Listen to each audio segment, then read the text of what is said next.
오늘 이 자리에 앉아서 이 말씀을 들으시는 성도님, 혹시 요즘 거울 앞에 서실 때 마음이 무거워지신 적 있으십니까? 거울 속에 비치는 얼굴이 낯설게 느껴지신 적 있으십니까?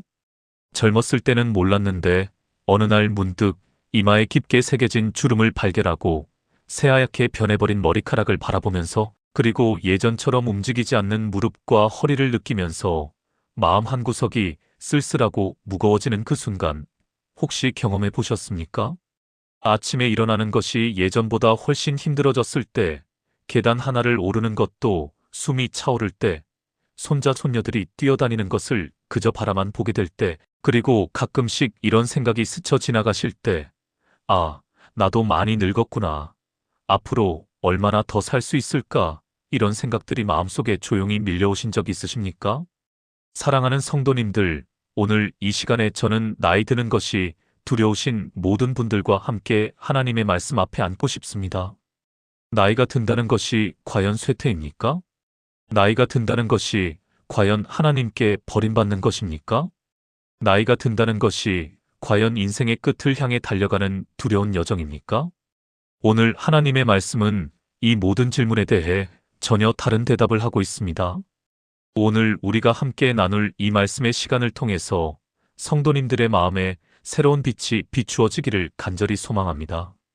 하나님은 나이 드는 것을 쇠퇴가 아니라 성숙으로 보십니다. 하나님은 흰 머리카락을 부끄러움이 아니라 면류관으로 보십니다. 하나님은 노년을 인생의 끝이 아니라 가장 아름다운 열매의 계절로 보십니다. 오늘 이 네 가지 진리를 함께 붙들고 나아가시면서 성도님들의 마음에 하나님이 주시는 진정한 평안과 기쁨과 소망이 넘치기를 축복합니다. 첫 번째로, 백발은 영화의 면류관입니다. 사랑하는 성도님들, 오늘날 세상은 젊음을 너무나 숭배합니다. 텔레비전을 켜면 온통 젊고 아름다운 얼굴들이 가득하고, 인터넷에는 주름을 없애는 방법, 나이를 감추는 화장법, 젊어 보이는 비결들이 넘쳐납니다. 2025년 현재 한국의 안티에이징 시장은 수조 원에 달한다고 합니다. 사람들이 얼마나 필사적으로 나이 드는 것을 거부하는지를 보여주는 증거가 아니겠습니까? 그런데 사랑하는 성도님들, 하나님의 말씀은 세상과 정반대의 이야기를 합니다. 잠언 16장 31절 말씀을 함께 들어보시겠습니다. 백발은 영화의 면류관이라 공의로운 길에서 얻으리라. 이 말씀이 들리십니까? 백발은 면류관입니다. 왕이 쓰는 면류관입니다. 승리자가 쓰는 면류관입니다. 하나님은 흰 머리카락을 부끄러운 것으로 보지 않으십니다. 하나님은 흰 머리카락을 감추어야 할 것으로 보지 않으십니다. 하나님은 흰 머리카락을 오히려 영광스러운 면류관으로 보십니다. 이 말씀을 기록한 솔로몬 왕은 당시 최고의 지혜자였습니다. 수천 가지의 잠언을 남겼고 이스라엘의 황금 시대를 이끌었습니다. 그 지혜로운 솔로몬이 분명하게 선언합니다. 백발은 영화의 면류관이라고. 그런데 이 말씀에서 한 가지 중요한 조건이 있습니다. 공의로운 길에서 얻으리라는 말씀입니다. 이것이 무슨 뜻입니까? 그냥 오래 산다고 해서 누구나 영화로운 백발을 갖게 되는 것이 아니라는 뜻입니다. 하나님의 길을 걸어온 사람, 믿음으로 살아온 사람, 하나님을 경외하는 삶을 살아온 사람의 백발이야말로 진정한 면류관이라는 말씀입니다. 그렇다면 지금 이 자리에 계시는 성도님들을 생각해 보겠습니다. 평생 교회에서 하나님을 예배하며 살아오셨습니까? 어려운 시절에도 11조를 드리고 헌금을 드렸습니까? 자녀들을 신앙으로 키우기 위해 기도하며 살아오셨습니까? 힘든 세상 속에서도 믿음을 잃지 않고 여기까지 걸어오셨습니까? 그렇다면 성도님의 백발은 바로 이 말씀이 약속하는 영화의 면류관입니다. 세상은 성도님의 흰 머리를 보고 늙었다고 말할지 모릅니다. 그러나 하나님은 성도님의 흰 머리를 보시면서 아름다운 인생의 면류관이라고 말씀하십니다. 2025년을 살고 계시는 성도님들 중에 혹시 염색을 하실까 말까 고민하시는 분들이 계십니까? 물론 외모를 가꾸는 것은 자유입니다. 그러나 제가 오늘 드리고 싶은 말씀은 이것입니다. 흰 머리카락 그 자체를 부끄러워하지 마십시오. 거울 앞에 서실 때 흰 머리카락을 보면서 나는 이제 끝났구나 하는 생각 대신 나는 하나님과 함께 이만큼의 세월을 걸어왔구나 하는 감사를 해보시기 바랍니다. 나의 이 흰 머리카락 한 올 한 올에는 하나님의 인도하심이 담겨 있습니다. 나의 이 주름 하나하나에는 하나님과 함께한 시간들이 새겨져 있습니다. 제가 아는 한 집사님이 계셨습니다. 그분은 80을 바라보시는 나이였는데 어느 날 손자가 이렇게 물었습니다. 할머니, 왜 머리가 하얘요? 그 집사님께서 뭐라고 대답하셨는지 아십니까? 이것은 하나님이 할머니한테 주신 왕관이야. 하나님이 할머니를 사랑하셔서 주신 선물이야. 그 대답을 들은 손자가 눈을 동그랗게 뜨면서 말했습니다. 와, 그럼 할머니는 공주야? 그 집사님은 그 말을 듣고 눈물이 났다고 하셨습니다. 그렇습니다, 사랑하는 성도님들. 우리는 하나님 나라의 왕자요 공주입니다. 그리고 우리의 백발은 그 영광스러운 신분을 보여주는 면류관인 것입니다. 혹시 요즘 나이 드는 것이 부끄러우십니까? 오늘 이 말씀을 붙드시고 선언하십시오.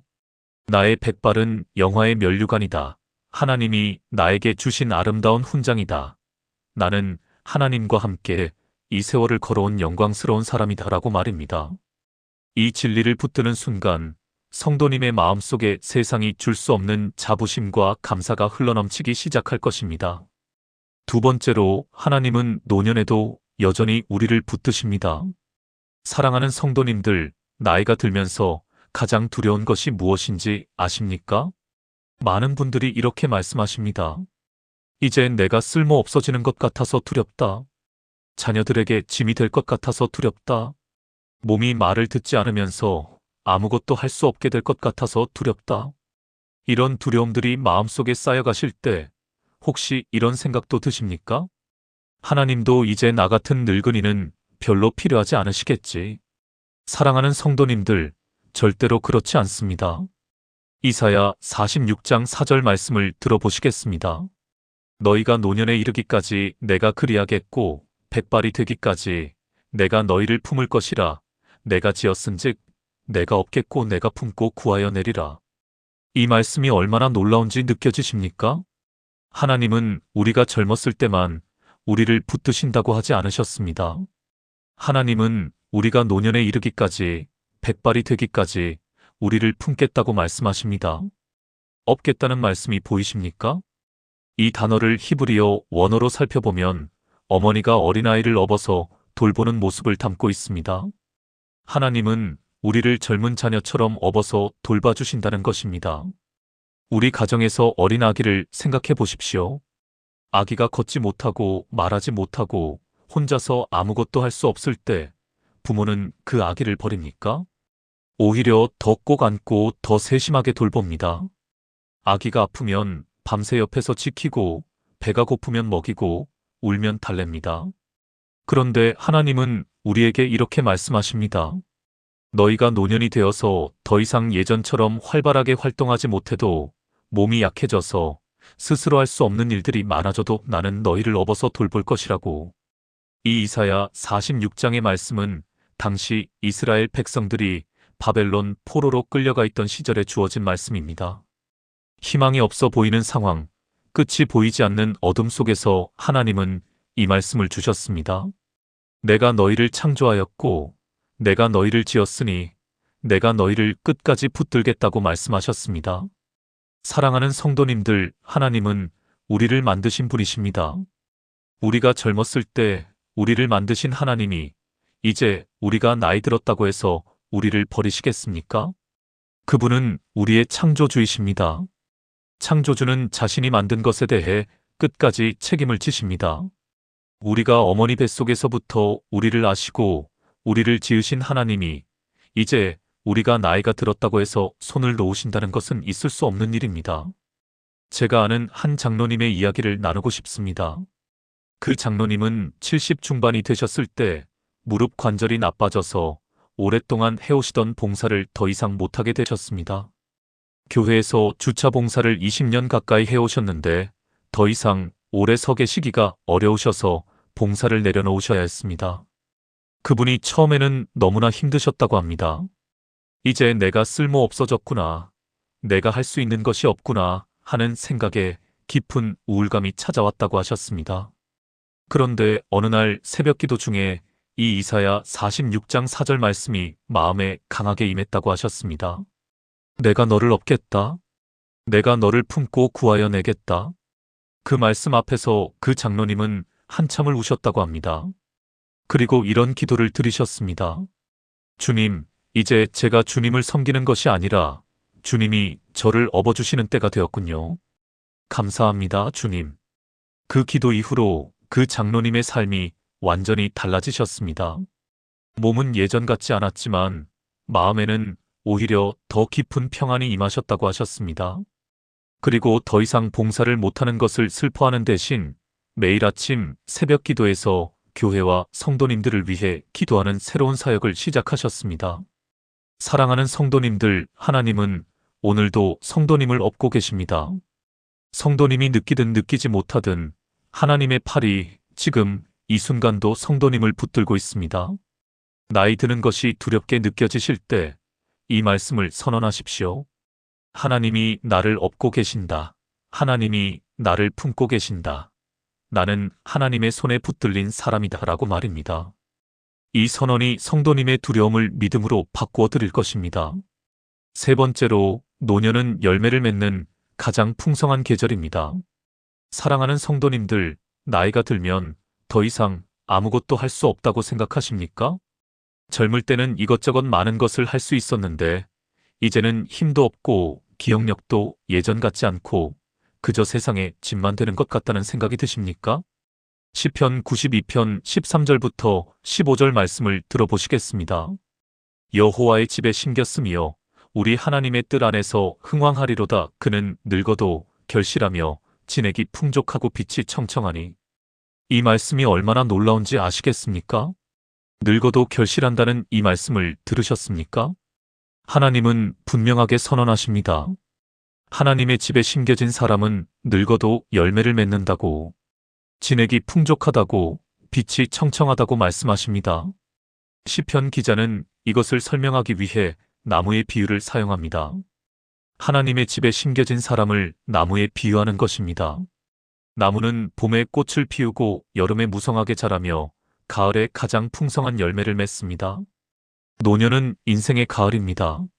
가을이 끝이 아니라 열매의 계절이듯이 노년도 인생의 끝이 아니라 가장 풍성한 열매를 맺는 계절입니다. 이 말씀에서 진액이라는 단어를 주목해 보십시오. 히브리어 원어로 이 단어는 나무의 수액, 즉 나무를 살아있게 하는 생명의 즙을 의미합니다. 나이가 들어도 하나님의 생명이 우리 안에 여전히 흐르고 있다는 것입니다. 우리의 몸은 약해질지 몰라도 우리 안에 계신 하나님의 영은 여전히 살아서 역사하신다는 것입니다. 그렇다면 노년에 맺을 수 있는 열매는 어떤 것들이 있을까요? 첫째는 기도의 열매입니다. 나이가 들수록 몸은 약해지지만 기도는 오히려 더 깊어질 수 있습니다. 세상의 분주함에서 조금씩 멀어지면서 하나님과 더 깊은 시간을 가질 수 있는 것이 노년의 특권입니다. 젊었을 때는 일하느라, 자녀 키우느라 세상 일에 치이다 보면 기도 시간을 내기가 참으로 어렵습니다. 그런데 이제 그 모든 분주함에서 조금 내려오셨다면 그 시간을 기도의 시간으로 채우실 수 있습니다. 성도님의 기도가 자녀를 살리고 손자 손녀를 살리고 교회를 살리고 이 민족을 살릴 수 있습니다. 성경에서 안나 선지자를 생각해 보십시오. 누가복음 2장에 보면 안나는 84세 나이에도 성전을 떠나지 않고 밤낮으로 금식하며 기도하는 삶을 살았습니다. 그리고 그 오랜 기도의 결과로 그녀는 아기 예수님을 친히 눈으로 보고 메시아를 만나는 영광을 누리게 되었습니다. 사랑하는 성도님들, 84세 그 영광을 누린 안나처럼 노년의 기도는 하나님 앞에 얼마나 귀한지 모릅니다. 둘째는 지혜의 열매입니다. 오랜 세월을 살아오면서 쌓인 경험과 지혜는 젊은 세대가 절대로 가질 수 없는 보물입니다.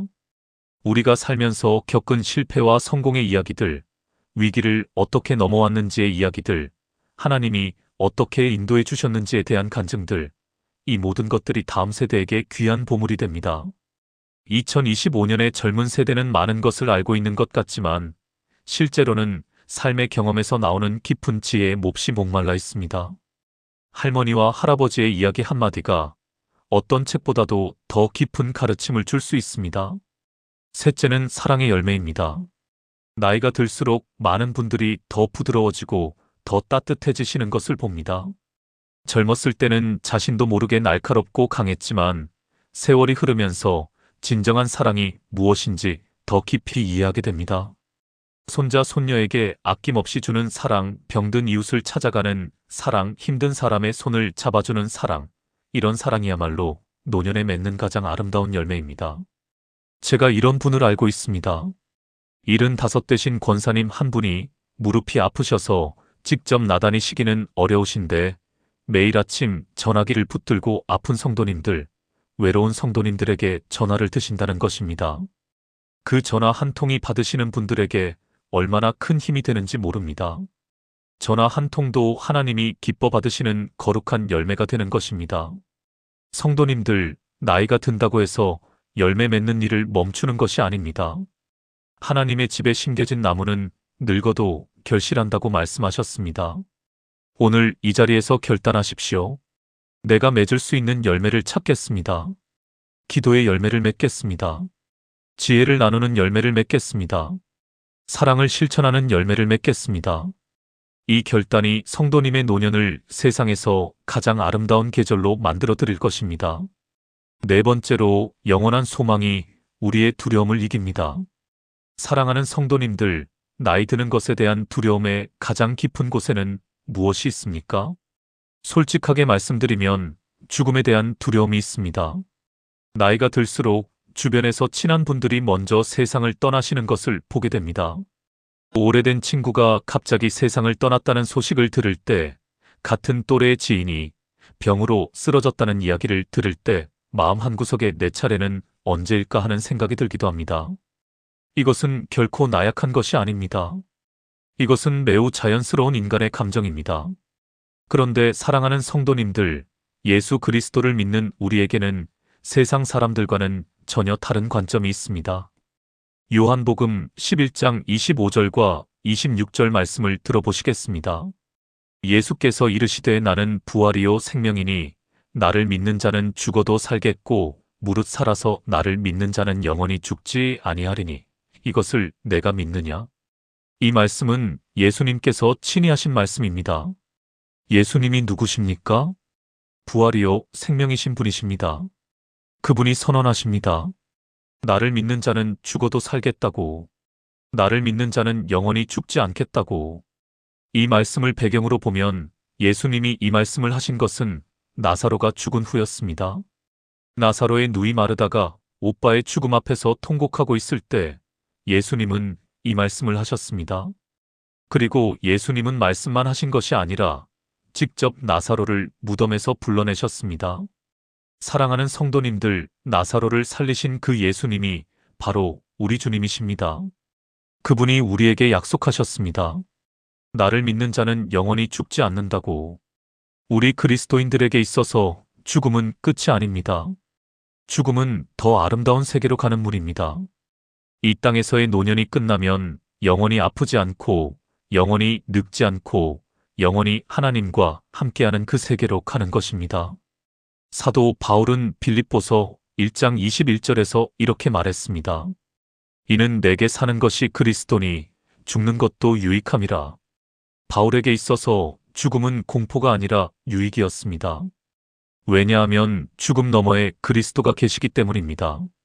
사랑하는 성도님들, 저는 오늘 이 시간에 성도님들에게 감히 말씀드리고 싶습니다.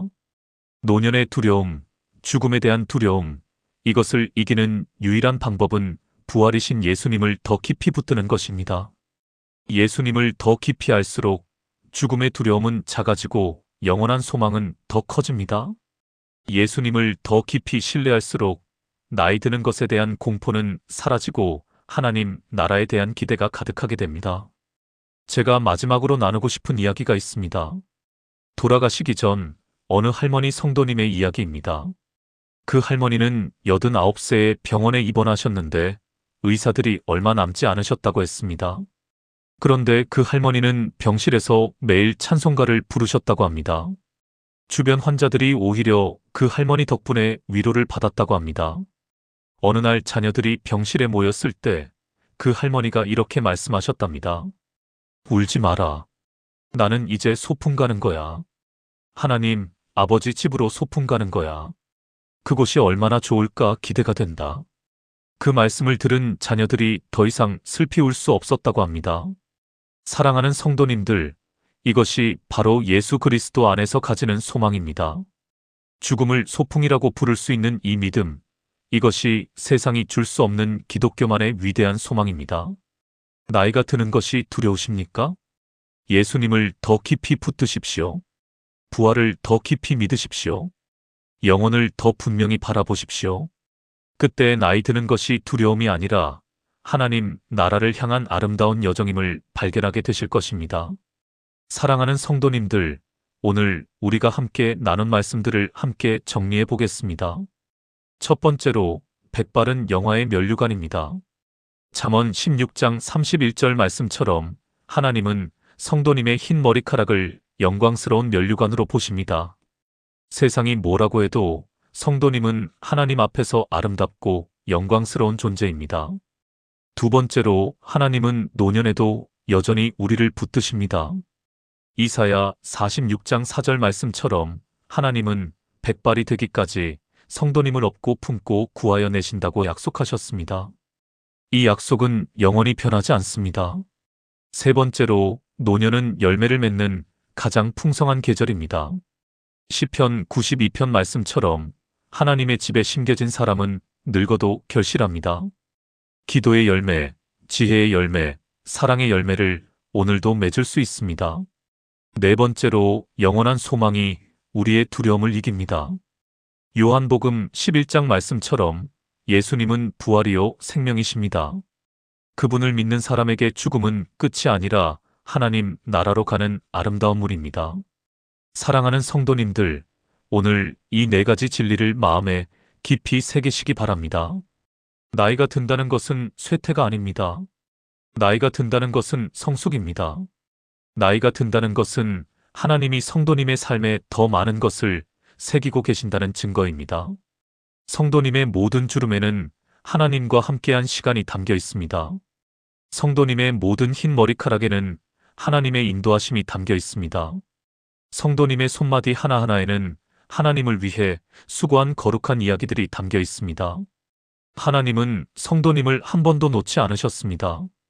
그리고 앞으로도 절대로 놓지 않으실 것입니다. 오늘 이 말씀이 성도님의 마음에 하나님의 불씨가 되기를 간절히 소망합니다. 두려움 대신 감사가, 우울함 대신 소망이, 공포 대신 기대가 성도님의 마음을 가득 채우기를 기도합니다.